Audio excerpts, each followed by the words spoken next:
Hello friends, मेरा नाम है संजय और मैं आप सभी का स्वागत करता हूं अपने YouTube channel GK smart study with Sanjay में। तो फ्रेंड्स, आज हम लाए हैं राजस्थान के सभी एग्ज़ाम्स के लिए इम्पोर्टेंट रहने वाला subject Rajasthan art and culture के मॉडल पेपर की सीरीज। इस सीरीज में प्रश्नों की संख्या 25 रखी गई है और ये प्रश्न राजस्थान की विविध परीक्षाओं में बार बार पूछे गए हैं। इसलिए हम इन प्रश्नों का बार बार अध्ययन करके एग्ज़ाम में होने वाली गलतियों से बचेंगे।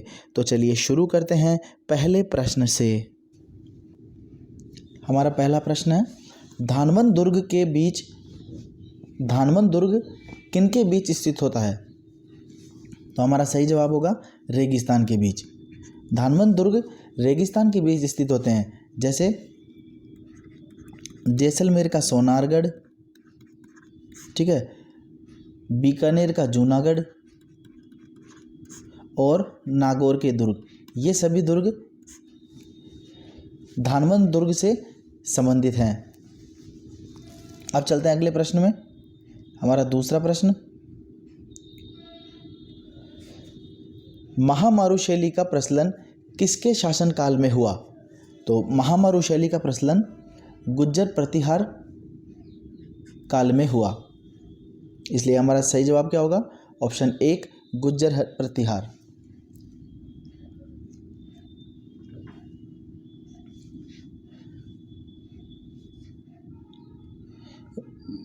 गुज्जर प्रतिहार कालीन मंदिर स्थापत्य को महामारू शैली कहा गया है, ठीक है ना। तो यह हमें समझना है कि जो गुज्जर प्रतिहार काल के जो मंदिर स्थापत्य हैं उन्हें ही महामारू शैली के मंदिर कहे गए हैं। और इससे संबंधित हमें एग्जाम में और क्या प्रश्न देखने को मिलते हैं कि गुज्जर प्रतिहार कालीन मंदिर कौन कौन से हैं, या महामारू शैली के मंदिर निम्नलिखित में से कौन से हैं। इस प्रकार के भी प्रश्न हमें देखने को मिलते हैं। उनमें इंपॉर्टेंट मंदिर मैं यहाँ पर लिख दे रहा हूँ।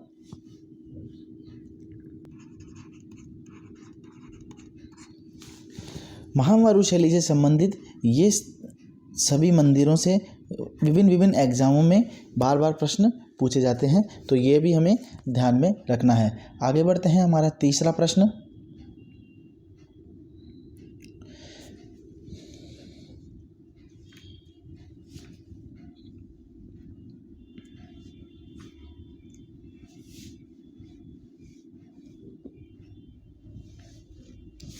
ख्वाजा मोइनुद्दीन चिश्ती की दरगाह अजमेर का निर्माण किसने किया? तो हमारा सही आंसर क्या होगा? ऑप्शन 4 गयासुद्दीन खिलजी। अब हमें यह देखना है कि ख्वाजा मोइनुद्दीन चिश्ती की दरगाह अजमेर से हमें और किस प्रकार के प्रश्न देखने को मिलते हैं। तो एक तो हमें बुलंद दरवाजे से संबंधित प्रश्न देखने को मिलता है, क्योंकि ख्वाजा मोइनुद्दीन चिश्ती की दरगाह में 3 प्रकार के दरवाजे हैं, जिसमें एक दरवाज़ा बुलंद दरवाज़ा है और इससे संबंधित प्रश्न पूछा जाता है कि इसका निर्माण किसने किया। बुलंद दरवाजे का निर्माण महमूद खिलजी ने करवाया था। तो यह हमें ध्यान रखना है, महमूद खिलजी। और दूसरा जो प्रश्न हमें देखने को मिलता है वह देखने को मिलता है हमें छोटी देग और बड़ी देग से संबंधित। छोटी देग और बड़ी देग से संबंधित।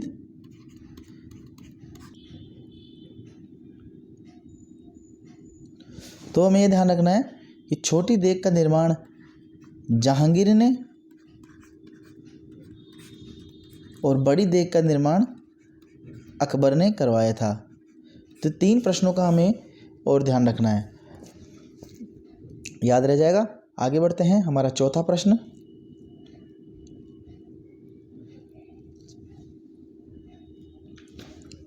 हवा महल का निर्माण करवाया गया। तो हवा महल का निर्माण जयपुर के महाराजा सवाई प्रताप सिंह द्वारा करवाया गया। इसलिए हमारा सही उत्तर क्या होगा? सवाई प्रताप सिंह। सवाई प्रताप सिंह ने 1799 में हवा महल का निर्माण करवाया था। यह 5 मंजिला है।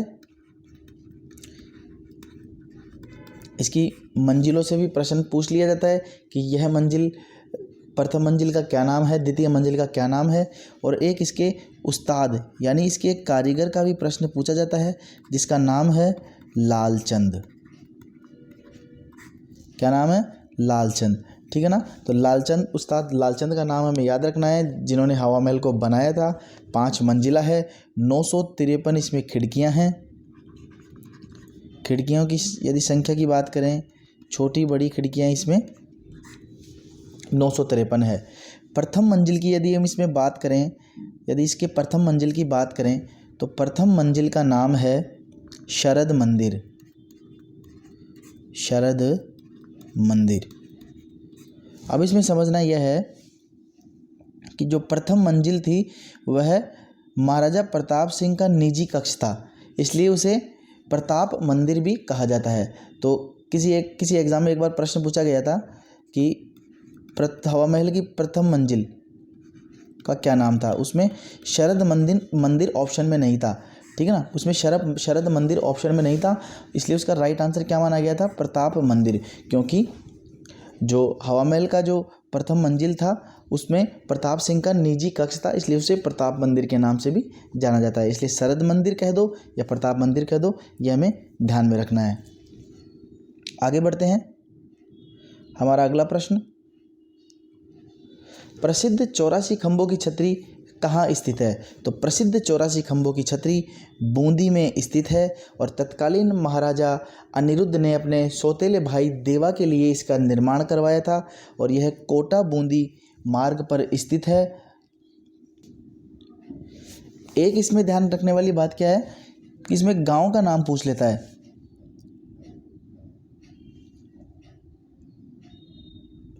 गांव का नाम पूछ लेता है। ठीक है ना। तो बूंदी में एक गांव पड़ता है देवपुरा। बूंदी में एक गांव पड़ता है देवपुरा, तो उस गांव में यह छतरी स्थित है। ठीक है ना। तो यह हमें ध्यान में रखना है। कोटा बूंदी मार्ग पर स्थित है, देवपुरा गांव है, यह हमें ध्यान में रखना है, याद रह जाएगा। आगे बढ़ते हैं। हमारा अगला प्रश्न, पटुओं की हवेली कहाँ स्थित है? हमारा सही जवाब होगा आंसर 2, जैसलमेर। हमारा अगला प्रश्न, चांद बावड़ी आबनेरी किस जिले में स्थित है? तो हमारा सही जवाब होगा ऑप्शन ए, दौसा में। आगे बढ़ते हैं।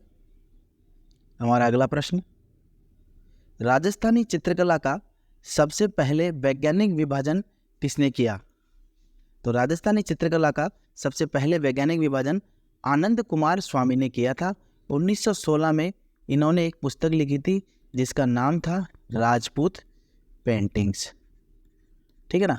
तो राजपूत पेंटिंग्स से प्रश्न पूछा जाता है कि राजपूत पेंटिंग्स किसकी पुस्तक है? आनंद कुमार स्वामी की। कब की? 1916 में, है ना। और राजस्थानी चित्रकला का सबसे पहले विभाजन, वैज्ञानिक विभाजन करने वाले भी आनंद कुमार स्वामी ही थे, तो ये हमें याद रखना है। आगे बढ़ते हैं। हमारा अगला प्रश्न थेवा कला को लेकर है। थेवा कला के लिए प्रसिद्ध परिवार कौन सा है? तो थेवा कला के लिए प्रसिद्ध परिवार सोनी परिवार है, जो प्रतापगढ़ से संबंधित है। ये कांच के ऊपर मीनाकारी का कार्य करते हैं, उसे ही थेवा कला नाम दिया गया है। ठीक है ना। तो ये हमें ध्यान रखना है। हमारा अगला प्रश्न,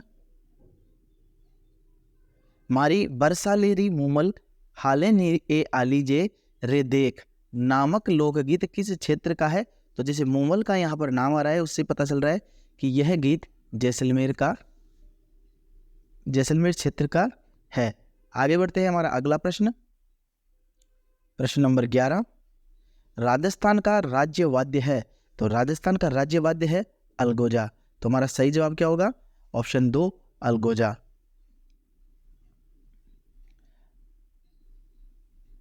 आगे बढ़ते हैं। हमारा अगला प्रश्न, राजस्थान राज्य की आत्मा लोक नृत्यों का सिरमौर किस नृत्य को कहा जाता है? तो हमारा सही जवाब होगा घूमर। आगे बढ़ते हैं। हमारा अगला प्रश्न, रम्मत है? तो इसका सही जवाब होगा रम्मत एक लोक नाट्य है। ठीक है ना, रम्मत एक लोक नाट्य है।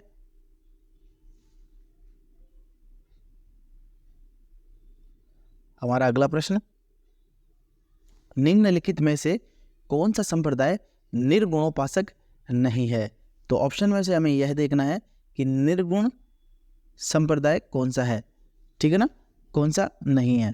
तो जसनाती निर्गुण संप्रदाय में आता है, दादू निर्गुण संप्रदाय में आता है, रामस्नेही निर्गुणोपासक में आता है, और जबकि नाथ संप्रदाय निर्गुणोपासक में नहीं आता है। इसलिए हमारा सही जवाब क्या होगा? नाथ संप्रदाय। हमारा अगला प्रश्न, राजस्थान में सर्वाधिक महत्वपूर्ण लोक देवता माने जाते हैं? तो हमारा सही जवाब होगा तेजाजी, ऑप्शन 4। अगला प्रश्न देखते हैं, केला देवी मंदिर स्थित है? तो हमारा सही जवाब होगा केला देवी मंदिर करौली में स्थित है।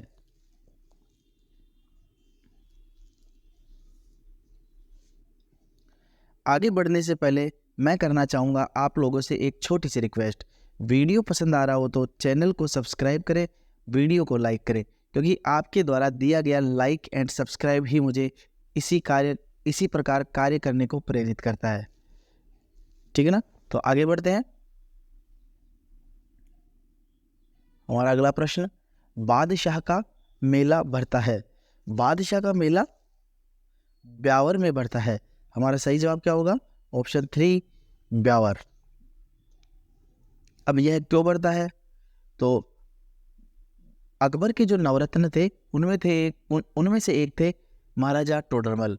महाराजा टोडरमल को बादशाह अकबर ने 2.5 दिन की बादशाहत दी थी। तो उसी याद में बादशाह का मेला बढ़ता आ रहा है। ठीक है ना, तो ये 2.5 घंटे के लिए बढ़ता है बादशाह का मेला ब्यावर। आगे बढ़ते हैं। हमारा अगला प्रश्न, शक संवत के अनुसार 22 जून तथा 23 जुलाई के मध्य के काल को किस माह के रूप में जाना जाता है? तो शक संवत के अनुसार यह माह आषाढ़ माह के रूप में माना जाता है। हमारा अगला प्रश्न, लंपा लंपी किरण गोखरू एवं बांकड़ी यह सब क्या है? तो यह सब हमारे गोटे के भिन्न भिन्न प्रकार हैं। तो हमारा सही जवाब होगा ऑप्शन 2 गोटे के भिन्न भिन्न प्रकार। हमारा अगला प्रश्न, महिलाओं के गहनों का सिर से पैर तक सही क्रम है? तो महिलाओं के गहनों का सिर से पैर तक में सही क्रम को इसमें ढूंढना है। तो हमारा सही आंसर होगा इसमें ऑप्शन 2। कैसे? जैसे इसमें बोरला हो गया, बोर, टीडी बलको, ये दोनों मस्तक पे आते हैं, बिंदिया माथे पर, नथ नाक के लिए, चोंप दांत के लिए, गलपटियो गले के लिए, और कड़ला हाथों के लिए। यह हमें याद रखना है। अगला प्रश्न, तारा भात की ओढ़नी राजस्थान की किन स्त्रियों की लोकप्रिय वेशभूषा है? तो तारा भात की ओढ़नी आदिवासी महिलाओं की लोकप्रिय वेशभूषा है, तो यह हमें ध्यान में रखना है। अगला प्रश्न देखते हैं, जन्म के समय एक आयोजन जिसमें पूजा के लिए गांव के कुएं पर एक शोभा यात्रा ले जाई जाती है, तो उसे क्या कहते हैं? उसे कहते हैं जलवा समारोह। हमारा राइट आंसर क्या होगा? ऑप्शन 2 जलवा समारोह। अगला प्रश्न, राजस्थान पर्यटन विकास निगम लिमिटेड की स्थापना कब की गई? तो राजस्थान पर्यटन विकास निगम लिमिटेड की स्थापना 1 अप्रैल 1979 को की गई। तो हमारा सही जवाब होगा ऑप्शन 1 अप्रैल 1979। हमारा अगला प्रश्न, राजस्थान की भाषा के लिए राजस्थानी शब्द का प्रयोग सर्वप्रथम किसने किया था? तो राजस्थान की भाषा के लिए राजस्थानी शब्द का प्रयोग करने वाले व्यक्ति जॉर्ज अब्राहम ग्रियर्सन थे, इसलिए हमारा सही जवाब क्या होगा? Option 3 George Abraham Grierson. आगे देखते हैं हमारा अगला प्रश्न। वैली किशन रुक्मणीरी और छंदराव जैतसिरो इन दो डिंगल में लिखी पुस्तकों को संपादित करने तथा वचनिका राठौड़ रतन महेश दासोत्री खिड़िया जग्गारी कहीं को प्रथम बार प्रकाश में लाने का श्रेय किसे जाता है? तो इसे प्रकाश में लाने का श्रेय एलपी टेसीटोरी को जाता है, तो ये हमें याद रखना है। तो यह था हमारा आज का लेसन।